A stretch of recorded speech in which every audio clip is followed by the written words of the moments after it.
Reporter to पर आपका स्वागत है। वर्ष 2024 बिहार शासन और पुलिस मुख्यमंत्री नीतीश कुमार का जो मूल एजेंडा है वह है सुशासन यानी कानून का राज। बिहार में 2024 में 3 पुलिस महानिदेशक बने, 2 आए और चले गए, तीसरे का कार्यकाल एक पखवाड़े से कुछ अधिक का है। RS भट्टी नाम बड़े और दर्शन छोटे आए थे, तो ये उम्मीद की जा रही थी कि बिहार में सुशासन जो यानी कानून की व्यवस्था है जो बेपटरी हो चुकी है उसे रास्ते पर ले आएंगे। लेकिन RS भट्टी के बारे में जो सोशल मीडिया पर दौर चला वो एक बहुत ही संवेदनशील अधिकारी का था, ईमानदारी का था, जनता से सीधे जुड़े हुए अधिकारी के रूप में उनका परिचय आम जनों को कराया गया।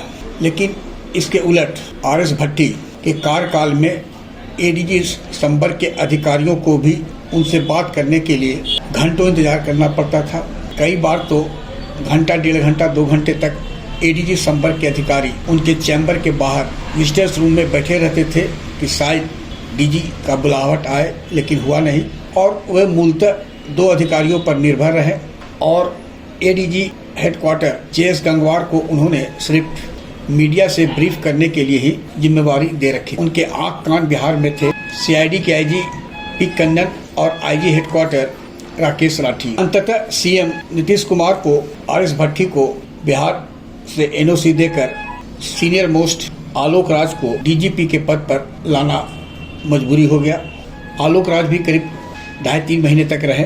उम्मीद की जा रही थी कि वे कुछ करेंगे, लेकिन उनका कार्यकाल सिर्फ कागजी बनकर रह गया। आम जनों के लिए वो उपलब्ध थे, वे बात करते थे, बड़ी बड़ी बातें करते थे। आए दिन मीडिया से भी उनका दोस्ताना संबंध था, लेकिन जो रिजल्ट था वह नहीं दे पाए। अंततः विनय कुमार को CM ने DGP बनाया, वो भी प्रकाश सिंह बनाम सुप्रीम कोर्ट के जो आदेश था सुप्रीम कोर्ट का, उसी के आलोक यानी 2 साल का टेन्योर के साथ उन्हें बिहार में DGP का पद सौंपा गया है। इसके पूर्व ADG कुंदन कृष्णन को बिहार लाया गया था। कुंदन कृष्णन के बारे में भी बड़ी बड़ी बातें की गई, लेकिन आलोक राज के कार्यकाल में जो कुंदन कृष्णन के बारे में कहा गया था वह कहीं परिलक्षित नजर नहीं आया। अंततः विनय कुमार को कमान सौंपी गई। विनय कुमार ने आते ही AC रूम से बाहर SP संपर्क के अधिकारियों को सड़क पर ला दिया। उनका हुक्म हुआ कि SSP, SP, ग्रामीण SP से लेकर SHO 6 बजे शाम से रात 10 बजे तक सड़क पर होंगे, यानी विजुअल पे होंगे पब्लिक के बीच में। और इसके लिए उन्होंने स्वयं पहल की। शुरुआती दिन ज्वाइनिंग के साथ ही विनय कुमार देर रात तक पटना से लेकर वैशाली, छपरा एवं अन्य जिलों में गए, देर रात तक औचक निरीक्षण किया। इसके बाद जो SP संपर्क के अधिकारी थे वे सड़क पर आने लगे और लोगों को आश्चर्य भी हुआ कि जो साहब ऑफिस में नहीं मिलते थे वे अब सड़क पर नजर आ रहे हैं। थानेदार भी चुस्की लेने लगे कि बड़े साहब देर रात उन्हें फलां जगह पर मिले। यानी यह चर्चा का विषय हो गया कि SSP, SP, ग्रामीण SP देर रात तक सड़क पर इन सर्द रात में निकल रहे हैं। साथ ही विनय कुमार का एक और खासियत रहा है कि वे करीब 9 साल तक CID में रहे। ऐसे में केस के अनुसंधान के बारे में जो उन्हें अनुभव है उससे पूरे बिहार को वे लाभान्वित कराने के लिए कई बिंदु पर SSP,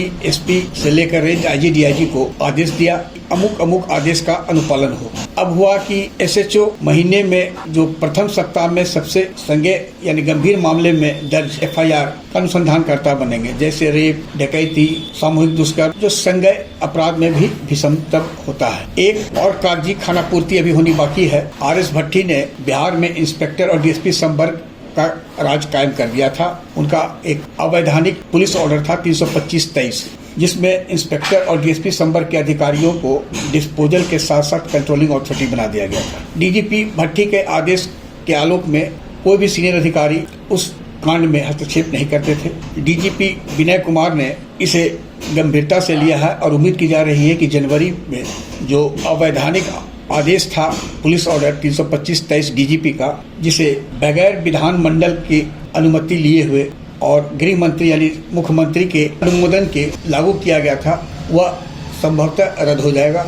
अब चेक एंड बैलेंस जो कि पुलिस का एक अहम कार्यप्रणाली रहा है वह पुनः लागू होगा और उम्मीद की जा रही है कि जनवरी में DGP विनय कुमार इसे लागू करेंगे, क्योंकि एक पुलिस ऑर्डर है जो पुलिस महानिदेशक के स्तर पर ही इसे रद्द या विलोपित किया जा सकता है। 62 पुलिस अधिकारियों का तबादला हुआ है पिछले दिनों। इनमें ऐसे भी अधिकारी हैं जो अपने अपने जिलों में जनता से कटे रहे हैं, फील्ड भेजे गए हैं। ऐसे अधिकारियों पर नकेल कसना अब पुलिस मुख्यालय की एक अहम जिम्मेवारी होगी, क्योंकि उन्हें जिम्मेवारी तो दी गई है, लेकिन यदि वे आदत में सुधार नहीं लाएंगे तो तय है कि डीजीपी स्तर से उन्हें बख्शा नहीं जाएगा। एक निचले स्तर पर एसएचओ और अन्य अधिकारियों के तबादले पर एक बहुचर्चित कहावत पिछले कई सालों से था कि ओटीपी और फिर रिचार्ज कूपन कराना है। यह लगाम इस पर लगेगा कि नहीं, यह भी 2025 में देखने को मिलेगा। यानी कांटों भरा ताज डीजीपी के पद पर तैनात विनय कुमार को मिला है, लेकिन विनय कुमार को जानने वाले बताते हैं कि आहिस्ता आहिस्ता 2-3 महीने के अंदर वे अपने एजेंडे को बिहार में लागू कराएंगे और 2 साल का कार्यकाल कम नहीं होता है। और जो अधिकारी यह मानकर चलते हैं कि वे अभी तक नन वर्ष पे नहीं गए थे, यानी सर्विस में आए और एडिशनल एसपी से लेकर ऊंचे तक गए हैं, जो बेलगाम हो चुके हैं, उन पर लगाम लगाना, नकेल कसना, यह भी हो पाएगा कि नहीं, यह भी एक चुनौती पुलिस मुख्यालय के लिए होगी।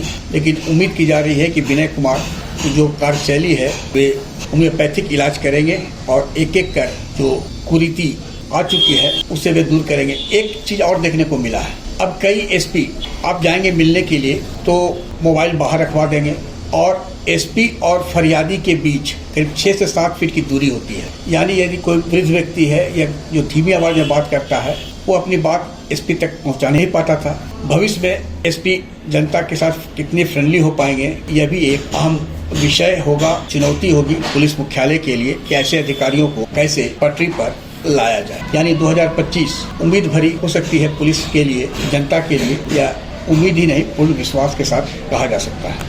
आग्रह है कि इस वीडियो के लिंक को लाइक, शेयर, सब्सक्राइब अवश्य करें। धन्यवाद, नमस्कार।